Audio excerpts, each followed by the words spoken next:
قد عظمت فللأمجاد بانيها ومن يسعى إلى العليا تهاب.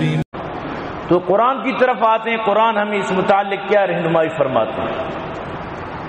سبحان اللہ، رب کائنات فرما رہے ہیں وَلْتَكُمْ مِنْكُمْ أُمَّةٌ يَدْعُونَ إِلَى الْخَيْرِ وَيَأْمُرُونَ بِالْمَعْرُوفِ وَيَنْهَوْنَ عَنِ الْمُنْكَرِ وَأُولَئِكَ هُمُ الْمُفْلِحُونَ. تمہارے اندر ایک جماعت ہونی چاہیے، ایسا ایک گروپ ہونا چاہیے، ایسی ایک جماعت ہونی چاہیے جس کا کام ہی یہی ہو کہ وہ لوگوں کو نیکی کی طرف دعوت دے، لوگوں کو برائیوں سے بچائے، لوگوں کو نیک کام کی طرف بلائے، لوگوں کو برے کاموں سے روکے. ایسی ایک جماعت تمہارے اندر ہونی چاہیے، اور وہ جماعت جو تمہارے اندر ہوگی اس کو سرٹیفکیٹ دیا جا رہا ہے وَأُولَئِكَ هُمُ الْمُفْلِحُونَ، اور وہ کامیاب جماعت ہوگی.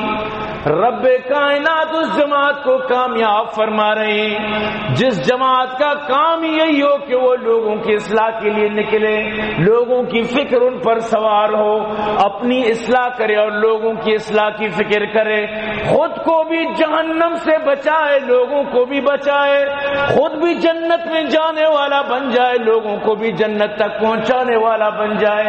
لہذا اس طرح کا ایک گروپ تمہارے اندر ہونی چاہیے، ایک جماعت ہونی چاہیے.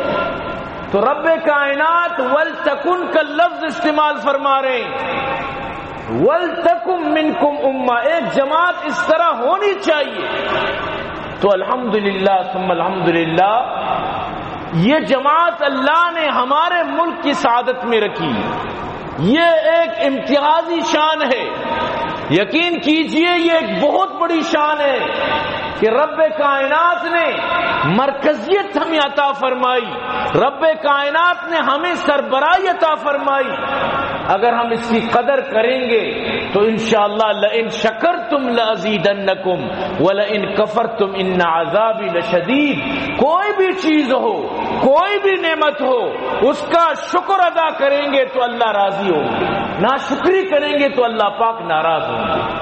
لہذا رب نے ہمیں فرما دیا کہ یہ ایک بہت بڑی نعمت ہے کہ ایک جماعت تمہارے اندر ہونی چاہیے اور وہ کامیاب جماعت ہوگی. تو الحمدللہ وہ جماعت اللہ نے جو ہمیں دے رکھی ہے تو ہمیں چاہیے کہ ہم اس جماعت کی قدر کریں. بہت افسوس ہوتا ہے کبھی کبھی اسی پاکستان کے اندر کچھ ایسے علاقے جہاں سے آتے ہیں تبلیغی جماعت پر حملہ کر دیا، تبلیغی جماعت کو مارا، لہو لہان کر دیا. ابھی پچھلے دنوں اسی پاکستان کے اندر ہاتھ توڑ دیے، پاؤں توڑ دیے. عجیب قسم کے لوگ، یعنی ایک جماعت جو اللہ کی دین کے لیے نکلی ہے، قال اللہ و قال رسول کو پھیلانے کے لیے نکلی ہے، تیرے اندر اتنی جرأت، اتنی ہمت، کس قسم کے انسان ہو؟ تیرے اندر دل ہے یا سن؟ کیسے انسان ہو؟ کس طرح تمہارے ہاتھ مارنے کے لیے اٹھے؟ کیسے تم نے یہ قدم اٹھایا؟ عجیب قسم کے لوگ ہیں دنیا میں. خدا کی قسم ان کو ذلت ہی ملے گی، اور ذلت دنیا و آخرت میں ان کی نصیب میں ہوگی. یقین کیجئے، کیونکہ اگر آپ اس دور میں بھی اس طرح کی جماعتوں پر حملہ کریں گے تو یہ بہت بڑی غلط بات ہے. لیکن اس جماعت کے ساتھ یہ چیز شروع سے ہی منسلک ہے. آقا نامدار حضرت محمد مصطفیٰ صلی اللہ علیہ وسلم جب طائف میں تشریف لے گئے تو کتنا درد بھرا واقعہ. خدا کی قسم دشمن بھی وہ واقعہ پڑھے آپ دید ہو جائے، دشمن بھی پڑھے تو وہ رونے لگ جائے. کس طرح ان طائف کے لوگوں نے حضور صلی اللہ علیہ وسلم کے ساتھ رویہ کیا، کس طرح حضور صلی اللہ علیہ وسلم کو پتھروں سے مارا، اپنے بچوں سے کہا، لڑکوں سے کہا، اوباشوں سے کہا کہ ان پر پتھر برساؤ. حضرت زید فرماتے لہو لہان، حضور صلی اللہ علیہ وسلم کے جوتے مبارک خون سے لہو لہان ہو گئے، چلنا مشکل ہو گیا، چلنا یعنی کہ دوبارہ ہو گیا. آپ علیہ السلام ایک قید کے اندر چلے گئے، اس طرح حضور کو نقصان پہنچایا، اس طرح اللہ کے حبیب کو مارا۔ لیکن فرشتے آ گئے، حکم کیجئے دو پہاڑوں کو ملا لیں، حکم کیجئے نیست و نابود کر دیں، حکم کیجئے صرف زبان ہلائیے، ہونٹ مبارک ہلائیے، اسی وقت ان کو سرما بنا دیں۔ لیکن فرمایا نہیں، مجھے امید ہے کہ انہی کے نسل سے اللہ دین کا کام لیں گے، انہی کے نسل سے۔ پھر دعا فرمایا، یا اللہ میری ضعف پر، میری کمزوری پر یا اللہ رحم فرمائیے، اگر آپ ناراض نہیں مجھ سے تو میں خوش ہوں کہ میرے ساتھ جو کچھ بھی ہوا، میں خوش ہوں اس سے۔ تو یقین کیجئے کچھ عرصہ بعد یہی طائف والے سارے مسلمان ہو گئے، طائف میں اسلام پھیلا، دین پھیلا۔ کیسے یعنی کہ وہاں کا یعنی کایا پلٹ گیا، کس طرح ان میں انقلاب آیا، وہ کس طرح یعنی بت پرستی اور شرک سے منحرف ہو گئے، اور انہوں نے توبہ طائب کی اور ایک ہی اللہ کو ماننے والے موحد بن گئے، توحید والے بن گئے، اور اللہ نے وہاں ان سے کتنا دین کا کام لیا۔ لیکن اس دور میں اگر ہم خود کو مسلمان سمجھ کر صرف مسلکی بنیادوں پر، صرف اور صرف فرقہ واری بنیادوں پر، صرف اور صرف فرقہ پرستی بنیادوں پر اگر اس جماعت کے ساتھ ظلم کریں گے تو خدا کی قسم اللہ کی عذاب کو دعوت دینے کے ہی مترادف ہوگا۔ تو قرآن کہتا ہے تم میں ہونا چاہیے، بلکہ قرآن کہتا ہے تمہیں انسانیت کی خدمت کے لیے ہی نکالا گیا ہے۔ امت محمدیہ کا مقصد ہی یہی ہے، ان میں اب کوئی نبی نہیں آئے گا، قیامت تک کوئی نبی نہیں آئے گا۔ جتنے نبی آئے حضور صلی اللہ علیہ وسلم تک بس وہی انبیاء تھے، کم و بیش 1,24,000 انبیاء۔ نبی کے بعد جتنے بھی آئے وہ سارے جھوٹے تھے، سارے جعلی تھے، قیامت تک جو آئیں گے جھوٹے ہی ہوں گے، جعلی ہوں گے، اوریجنل کوئی نہیں ہوگا۔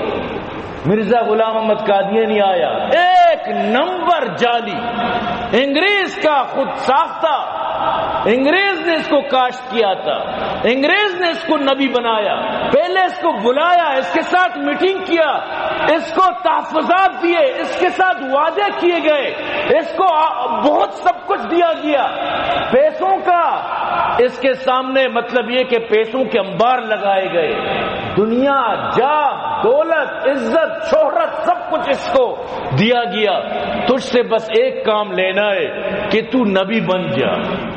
تو جی ہم نبی بنانا چاہتے ہیں، نبی بن جا، لوگ ہم دیں گے، مرید ہم دیں گے، امتی ہم دیں گے، سب کچھ تجھے ہم فراہم کریں گے، سب کچھ تجھے ہم دیں گے۔ اور انہوں نے دیا بھی، سب کچھ دیا، کچھ کمی نہیں چھوڑی۔ انگریز نے پوری اپنی طاقت قوت اس پر لگا دی، نتیجہ کیا نکلا؟ وہ ایک جھوٹا نبی لوگوں میں مطلب یہ کہ ایک نئے روپ کے ساتھ، نئے نبوت کے ساتھ، نئے دین کے ساتھ، نئے مسلک کے ساتھ، نئی جماعت کے ساتھ لوگوں میں ابھرا۔ آج تک اس کے چاہنے والے ہیں، ہزار نہیں لاکھوں کی تعداد میں ہیں۔ لیکن الحمدللہ اسی پاکستان کے اسمبلی نے، پارلیمنٹ نے علماء کی محنت کی برکات سے مفتی محمود رحمت اللہ علیہ اور دیگر علماء کرام اور دیگر نیک لوگ، حتیٰ کہ وزیر اعظم ذوالفقار علی بھٹو جب وہ دستخط کر رہے تھے انہوں نے فرمایا یہ دستخط دراصل میں اپنی زندگی کا کر رہا ہوں، مجھے پتا ہے کہ مجھے یہ لوگ چھوڑیں گے نہیں، اور وہی ہوا ان کے ساتھ۔ لیکن انہوں نے دستخط کر کے دیا اور اس جماعت کو کالعدم قرار دیا، اس جماعت کو غلط قرار دیا، ان کی ساری کاوشوں کو غلط قرار دیا، اور ان پر پابندی لگائی کہ اپنی مسجد نہیں بنا سکتے، اذان نہیں دے سکتے، تبلیغی کام نہیں کر سکتے۔ لیکن اندر بڑے بڑے گھسے ہوئے ہیں، کوشش تو ان کی جاری ہے، طاقت، قوت، عہدہ ان کے ہاتھوں میں اب بھی ہے، اپنی کوشش میں لگے ہوئے ہیں، ہار ماننے والے نہیں ہیں، کیونکہ آج بھی ان کو اسرائیل اور لندن سے سرپرستیاں مل رہی ہیں، آج بھی ان کو فنڈنگ ہوتی ہے، آج بھی ان کو تحفظات وہیں سے مل رہے ہیں۔ انہوں نے کیوں اس کو بنایا؟ تاکہ مسلمان تقسیم ہو جائیں، تاکہ ہندوستان تقسیم ہو جائے، ایشیا تقسیم ہو جائے، لوگوں کے ذہنوں میں جو علماء کی قدر ہے وہ تقسیم ہو جائے، دین کی قدر، محمد عربی کی قدر، اسلام کی قدر، قرآن کی قدر اور دینداروں کی قدر، یہ سب کچھ یعنی ہم اسے تتر بتر کرنا چاہتے ہیں. اور قد عظمت فللأمجاد بانيها ومن يسعى إلى العليا